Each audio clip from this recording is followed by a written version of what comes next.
Ahí estamos grabando. Bueno, vamos a hacer un pequeño repaso de lo que habíamos visto la última clase. Habíamos estado trabajando con variables. Vamos a ver un poquito este ejemplo de animación que teníamos por acá dando vuelta.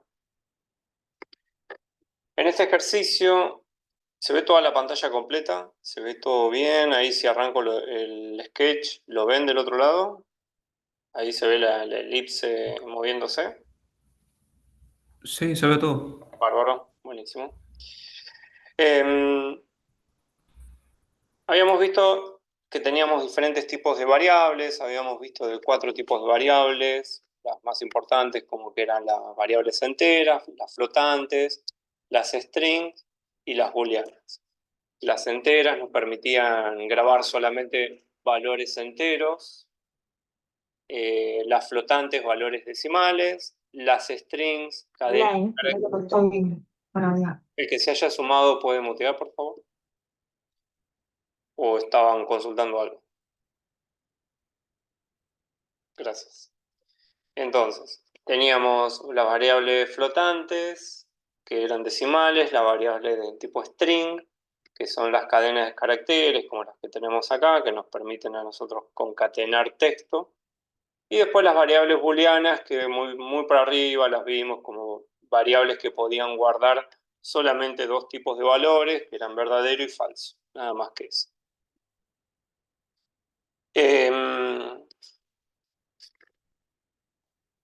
Ahora lo que nosotros habíamos visto era este pequeño ejercicio en el cual creábamos una variable, que una variable era meramente un espacio de memoria para guardar información, para que a medida que nosotros íbamos ejecutando nuestro programa, podamos desde adentro del programa modificar su estado. Esa modificación que podíamos hacer involucraba el hecho de que cada vez jugábamos con el void draw y cada vez que se ejecutaba el void draw, de alguna manera modificábamos alguna de las variables, y estas variables, como afectaban directamente al dibujo de una figura, veíamos este efecto de que se dibujaba una elipse en una posición, a continuación se volvía a calcular la posición de esa elipse, se volvía a dibujar, se volvía a calcular la posición, se volvía a dibujar, y así sucesivamente.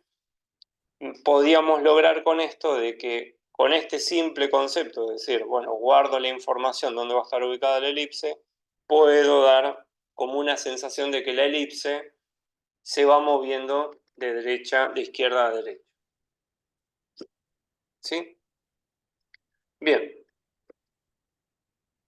Ahora, nosotros teníamos este escenario y vamos con el nuevo ejercicio, quería avanzar.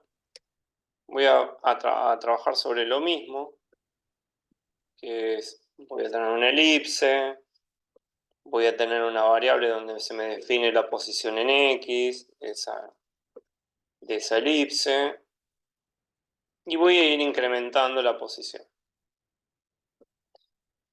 Esta variable, que ahora ejecutamos el programa y tendría que tener un comportamiento muy similar, salto el size.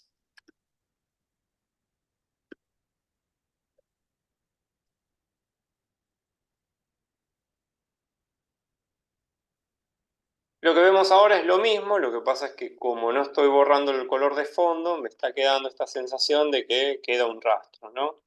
Entonces es que se dibuja, se vuelve a dibujar, se vuelve a dibujar reiteradas veces la elipse, no se borra el fondo, entonces queda todo rayado.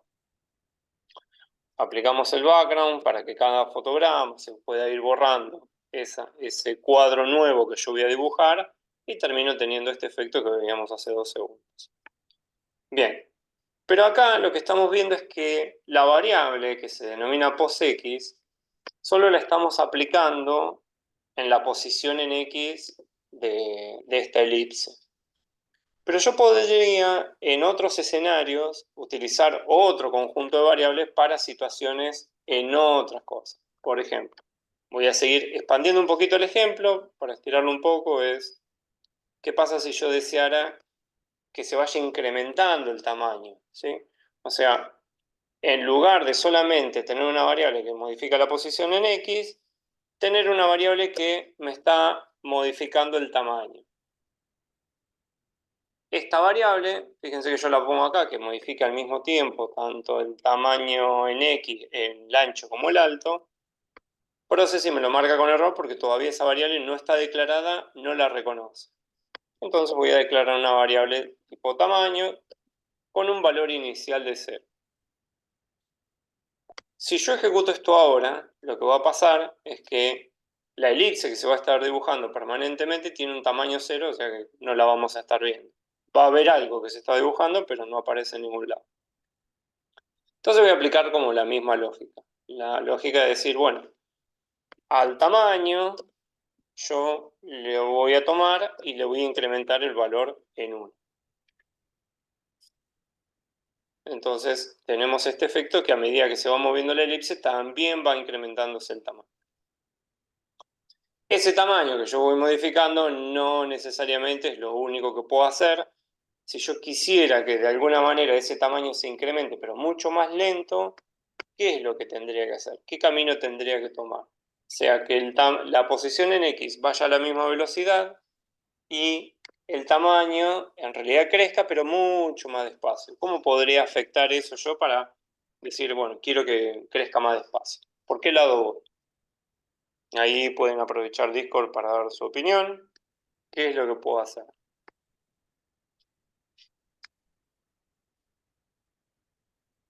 Porque actualmente lo que está haciendo es ese tamaño se está incrementando a 1, a un valor de 1 por cada frame que se ejecuta. Entonces, si el tamaño lo divido por algún número, sí, podría agarrar y ¿dónde pongo esa división? ¿Dónde lo podría poner? Directamente acá, en la parte del dibujo de la elipse. Si yo lo que hago es lo que menciona Caro, y pongo, supongamos, yo divido por acá, lo divido por 10, lo que voy a estar haciendo es, ahora lo vemos, que el tamaño ahí va creciendo muy, muy despacio, pero ¿qué fue lo que hice? Ese valor que estaba teniendo, que iba creciendo muy rápido, ya directamente lo estoy capando y lo pongo, lo divido por 10, entonces siempre voy a tener una fracción. Así que ese es uno de los caminos. Hay otra manera que tal vez es un poco más directa, que es afectando el valor que yo estoy incrementando. Entonces, en lugar de incrementarle un número entero, que podríamos decir que es un número muy grande, puedo incrementar de a decimales. De vuelta, acá me sucede un error porque estoy queriendo lograr de combinar dos tipos de variables o dos tipos de valores que no son el mismo tipo. Tam es una variable que es del tipo entera y 0.1 es un valor flotante o de decimales. Como ese valor con decimales no machea con el del tamaño que es entero, Processing me dice, hay que tener cuidado porque hay una diferencia de tipo, ¿no? Acá lo tenemos en español, discrepancia de tipo, flotante no es compatible con entero. Entonces acá tenemos dos caminos. O puedo agarrar, convertir flotante, acá directamente la variable tamaño, o puedo hacer lo que se llama un casteo, que es en el escenario que estamos nosotros trabajando es medio complicado, no sé si se justifica mucho, pero es acá adelante, le puedo decir que tam es el tipo flotante y estaría pasando esto, a ver. No. Bueno, el casteo no me está funcionando, no me deja hacer. Bien. No me voy a meter en detalle. Después investigaré por qué no me deja hacerlo, pero uno tiene una manera de poner el tipo adelante de la variable y ese tipo directamente se convierte sin tener que declarar toda la variable. Ah, ahí me di cuenta, no importa. Bueno, camino más fácil, convierto la variable a la cual yo quiero convertir, la pongo en flotante y el resultado tendría que ser bastante similar. Estamos teniendo. justo sería lo mismo porque estábamos hablando, lo dividíamos por 10 el número, pero acá puedo incrementarlo con valores decimales. Acá van también un poco de, a medida que vayamos avanzando, cuál es la mejor la aproximación, si dividirlo o incrementando con valores más chicos.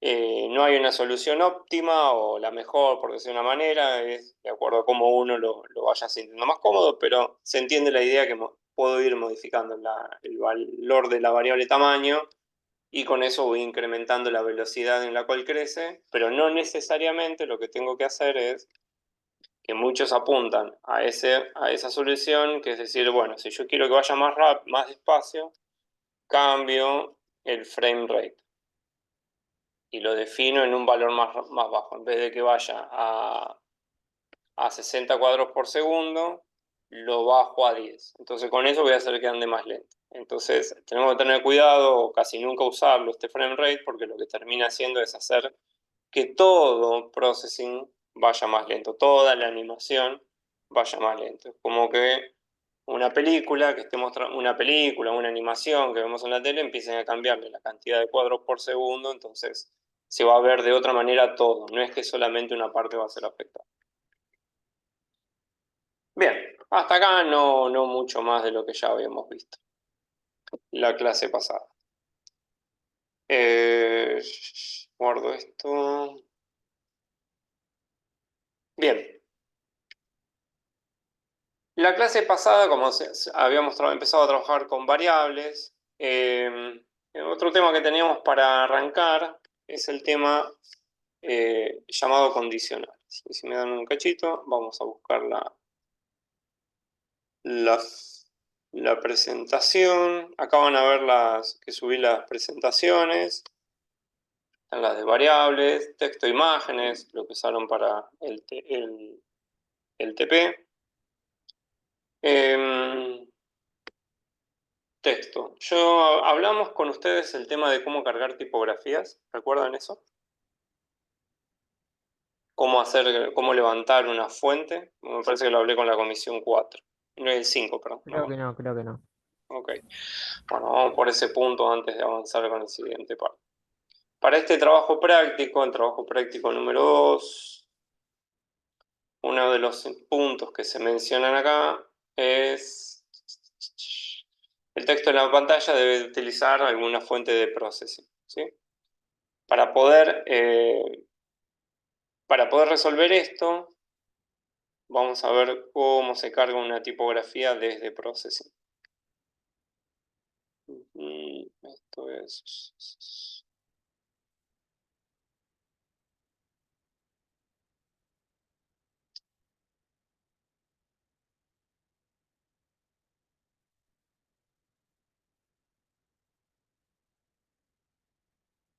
Bien.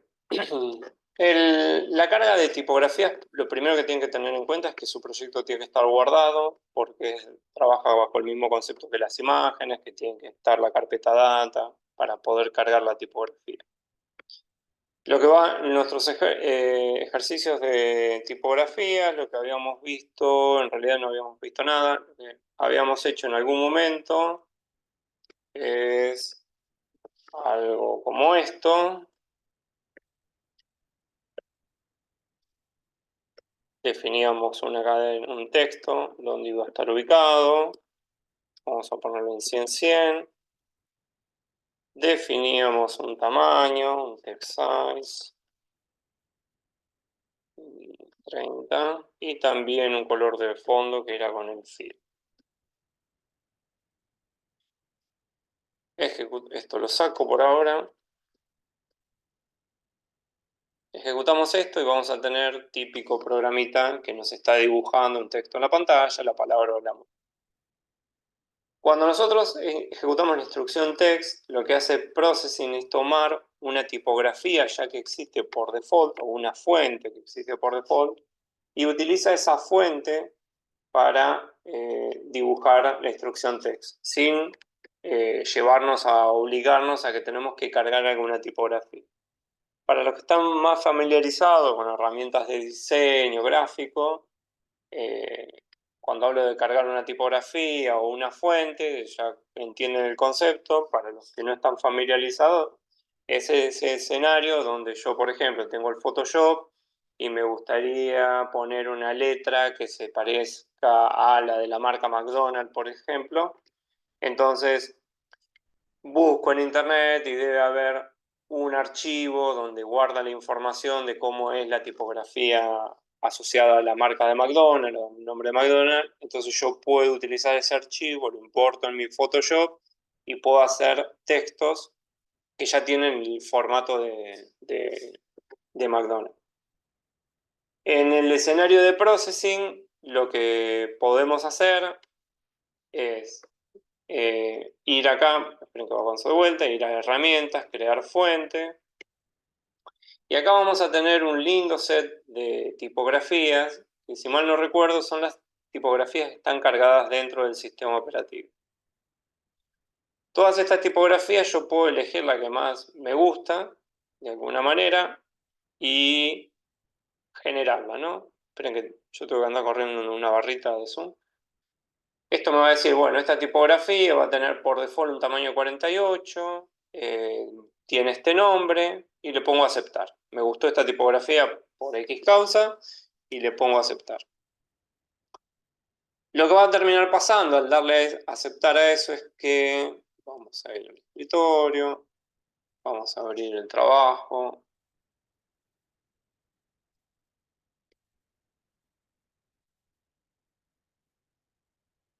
Y vamos a ver que en la carpeta data se genera un archivo automáticamente con ese mismo nombre que teníamos por ahí dando vuelta. Yo voy a copiar este nombre de archivo y en mi programa lo que voy a terminar haciendo es que primero voy a crear una variable que sea del tipo pfont, que es mi texto, ¿no? El camino es muy similar, es casi el mismo a lo que se hizo con imágenes. En vez de ser un pimage, es un pfont. Este tipo de imagen, este tipo de variable, mi texto es un tipo de variable donde estamos hablando ya de que es un tipo de objeto, tema un poquito más avanzado, que veremos más adelante, pero no son los tipos clásicos como enteros, string, booleanos, que tienen todos los lenguajes de programación. Este es más un tipo de variable más orientada a lo que es processing. Pero de alguna manera yo cuando creo esta variable le tengo que decir que es de este tipo. Una vez que creo esa variable, tengo que ejecutar la instrucción load text. Y acá adentro, con comillas dobles, tengo que pegar el nombre de mi variable. Perdón, el nombre del archivo. Load text, load font. Perdón, load text, load font. Copio el nombre del archivo que había copiado, lo pego acá. Tengo el texto. Y una vez que tenemos esto, era load text, si mal no recuerdo. A ver. No me suena que era load. No. A ver. Text font, profe. Text font. Text font. Bien. Muchísimas gracias. Text font es como habíamos utilizado en las imágenes y yo a partir de este punto defino que todo lo que utilice un texto o una visualización de texto va a utilizar esta tipografía que habíamos definido por acá. Entonces ahora cuando yo ejecute mi programa, de vuelta, la tipografía va a cambiar de forma. Para el trabajo práctico que ustedes tienen que abordar, tienen que utilizar estas tipografías custom que están definidas, eligen la que más les guste y pueden ir variando entre tipografías si lo desean. Con el mismo criterio puedo cargar otra tipografía más, creo una nueva, y herramientas, crear fuente, elijo cualquier fuente, Verdana Bold 8, creo otra que se va a llamar mi texto 2,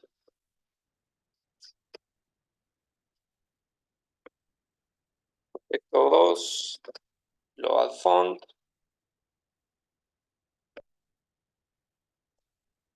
Y era Verdana,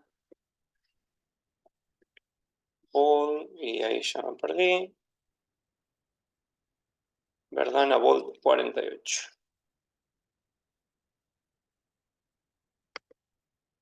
Y lo mismo, hago un texto acá, esto, escribo mi texto 2, adiós mundo, en otra ubicación, 100, 300.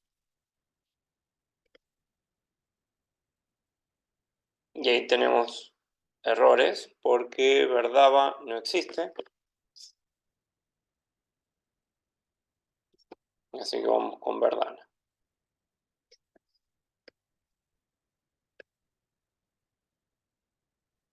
Bien, y ahí están las dos tipografías. ¿Hasta acá todo bien? Ninguna duda por acá, no tiene mucho misterio esto. Sofía pregunta, ¿se pueden usar tipografías descargadas gratuitas? Solo porque tengo muchas descargadas en el sistema y no sé cuáles son las default. En realidad, creo que cuando vos abrís esta ventana, acá te tendría que estar mostrando todas las fuentes que vos tenés cargadas en tu sistema operativo. O sea que si vos cargaste en tu sistema operativo alguna que te descargaste de internet, es muy probable que esté acá adentro. Y si no aparece acá adentro, entonces me lo dejo como tarea para el hogar para investigar a ver cómo descargar alguna tipografía en general. Pero si mal no recuerdo, el uso de tipografías, estas son del sistema operativo, uno las tiene que agregar en un lugar especial del sistema operativo para que se reconozcan y si uno cierra Processing y lo vuelve a abrir, tendrían que aparecer acá adentro. Si eso no pasa, después me lo confirma Sofía ahí por el mismo canal e investigo a ver cómo hacerlo. De vuelta, para este escenario donde tengo una tipografía que descargué que es de Minecraft y quiero usarla. Bueno, podría ser muy bien para ese escenario. Bien. Ahora, una cosa que habíamos visto en el video que teníamos por acá de la presentación del trabajo práctico número 2. Bueno, ¿se ve el video que estoy retransmitiendo? ¿Lo ven ustedes?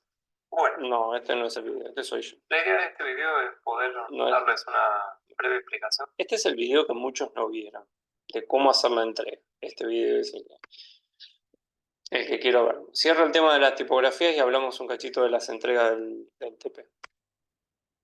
Fíjense lo que hay acá, cómo está marcado este texto, ¿no? Que el texto, de alguna manera, tiene un marco que lo contiene. En ese no se notaba tanto porque iba de derecha a izquierda, pero este que va de arriba hacia abajo, fíjense que hay un marco como cuadrado que lo está conteniendo.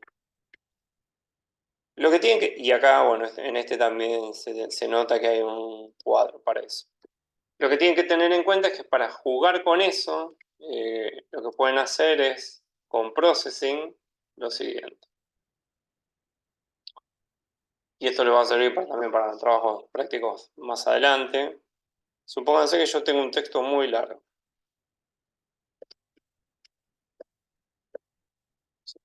Vengo con este texto. Voy a cambiar un poquito el text size. Lo voy a poner en 10. Y este lo voy a dejar en 30.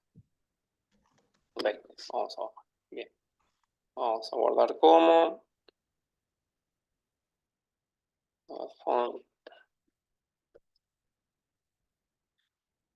¿Qué es lo que pasa? Si yo ejecuto, fíjense lo que pasa con el hola mundo, ¿no? Y el adiós mundo.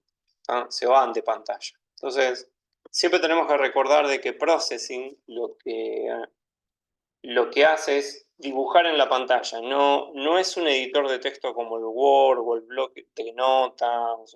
No. Si trabajamos con texto, lo que va a estar haciendo literalmente es dibujar un texto en la pantalla y no va a tener criterio de márgenes, de cambio de línea. No entiende eso proceso. Todo lo tenemos que hacer nosotros. Entonces, si a nosotros se nos presenta este escenario donde tengo que lograr de alguna manera de que hacer un cambio de línea, tenemos dos caminos para poder seguir. Esto lo voy a hacer un poquito más chico porque quedó muy grande igual. A ver ahí. ¿Por qué no está cambiando el tamaño? Font size, text size no existe. Font, no. Text font.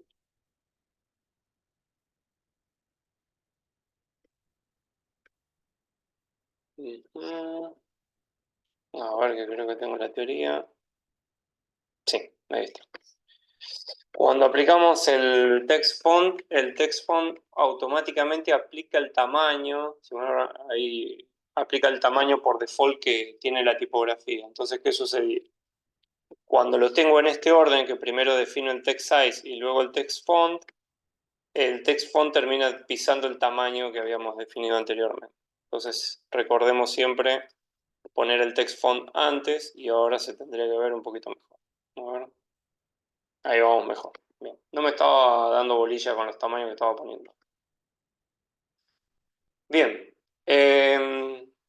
Nos sigue pasando esto, ¿no? Como que voy a aumentar la tipografía, este por acá, este por acá. Nos sigue pasando esto, de que está este escenario que no corta. Entonces tenemos dos caminos. El camino más incómodo es decir, bueno, hola mundo, hola mundo, hola, ok. En el tercer hola tiene que haber un cambio de línea. Entonces yo puedo venir por acá y decir, bueno, acá ponemos esto, que es contrabarra n. Eso es un carácter que es como que funciona como si fuese el enter. Entonces, ese carácter que yo estoy poniendo acá, que no se imprime porque es un comando interno donde se dice, bueno, todo lo que empieza con contrabarra quiere decir que viene un comando especial para el texto. El contrabarra n, hace referencia al cambio de línea. Entonces, ¿qué sucede? Dentro de la misma línea hay un cambio a la siguiente línea de abajo. Lo mismo va a pasar con, tengo que seguir viendo, mundo, hola, mundo, hola, mundo, mundo, hola, mundo, hola, mundo, y acá pongo otro contrabarra n. Vuelvo a ejecutar y ahí me quedaría bien. ¿Sí? Esta es una posible solución donde yo dentro del texto le voy indicando dónde quiero los cambios de línea. Pero esta solución tiene un problema que es el siguiente.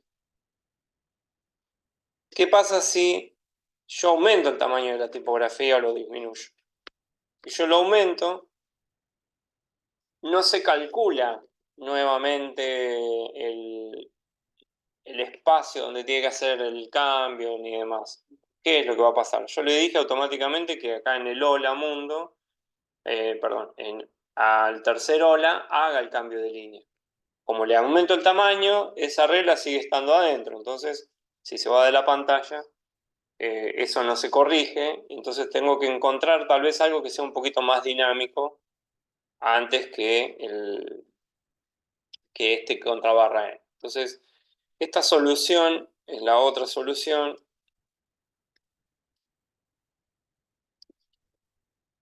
que es, en lugar de poner el contrabarra n, hago como hacíamos con las imágenes. Le digo cuál es el ancho que deseo que tenga y cuál es el alto. Entonces, si yo le digo que tiene 200 de ancho y 300 de alto, me va a utilizar automáticamente, va a hacer todos los cortes de texto sin necesidad de que yo tenga que andar diciéndole dónde deben hacer. Tal vez este cuadrado me quedó muy chico, entonces lo corro un poco hacia la izquierda y aumento un poco ese ancho que deseo. Ahí. Vamos a ponerle 350 para que llegue cerca del borde. Entonces ahí solo se va ajustando el tamaño y la ubicación de las tipografías. No tengo que andar diciéndole dónde tiene que estar el cambio de línea. Y si por X causa el tamaño